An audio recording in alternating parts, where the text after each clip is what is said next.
Para lang hindi mo ulit. Dinamdam. Patay na yung tatay ko, ngayong alam. Patay na, pare.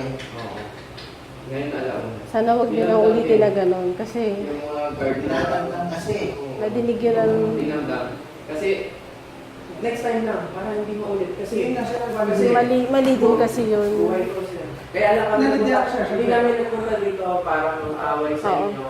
Para lang hindi maulit. Kasi pag may mga guwardiya tayong gano'n, tapos maririnig ng ama natin, na may sakit sa puso, di naman niya eh. Nung time na yun, sabi ko naman sa'yo, dinala ko sa ospital. Ay, nga sa nabanggit Oo, mo sa akin. nabanggit ko sa'yo. Tapos,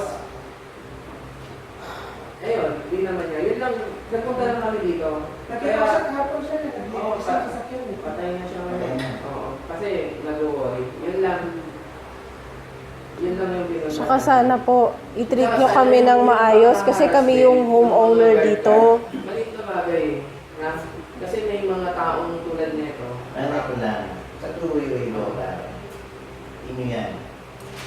Pare yung ganyan ako, kasi walang ibang makapipedal ko yun. Sa inyo lang yun. Kaya yung dinuniri kong pet Hindi, kuya. harassment, eh huwag niyo kukulitin. Oo. Alam naman ni Sir. Actually, sir, hindi ako kanya kaya hindi nga ako aware. Hindi, basta ito. Alam na natin.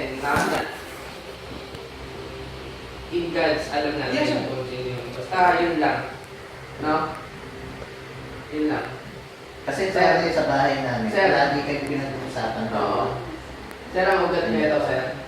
Yun lang, yung sarili namin bahay. Yun lang. Na sa kanya din naman yun eh. Sa kanya yun, lilipat siya doon. Hindi, ito lang, sabihin ko sa'yo, sir. Yung command mo, ihinay-hinay ka lang din sa pag nagpo-command ka. Hindi pride.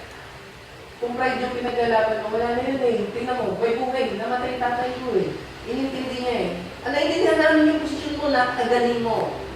Clubhouse, panalo sa'yo. Maski ako, taas kami sa'yo, sir.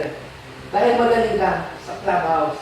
Pero pag sa ibang tao, tingnan mo, may napuntang ganito, mahal naman ko yung tatay ko, bro. Kahit naman sila siya, Mababaliw ako. pag magulang talaga, kahit sila sa Kaya ako nakaabot sa ganitong successful dahil sa tatay ko. Namatay ka na dito. Ganun na, alam ko na. Kasi iniintindi niya eh. Baka may guard na naman na magpunta. Baka pagbantaan ka na naman. Huwag kang lalabas, magpasama ka. Baka, hindi. May Eh, kasi sa narinig namin eh. Sir, hindi mo alam eh. May nagbanta, sir. Wala ka dun. Hindi mo alam, sir. Kaya, kasi alam mo, ikaw, mag-uutos ka lang eh. Alam mo ang pressure? Nasa guard. Nasa guard. Ako kakausapin ko sila ng maayos na intindihan ko eh. Guard ang may ipit dyan.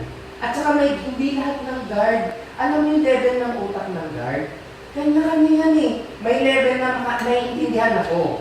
May level na barumbado. May level na maglalabas ng angas.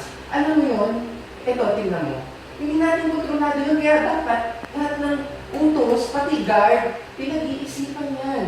Pinag-iisipan ng maayos, matumasay. Alam niyo, sabi sa amin, sabi sa amin ng Oo, hindi na yun. Ina-explain ko na sa'yo in general.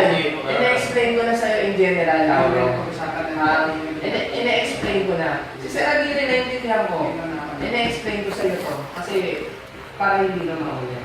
Yun lang, sir. Ha? Yes, sir. Okay, yan lang sa pagkawala ng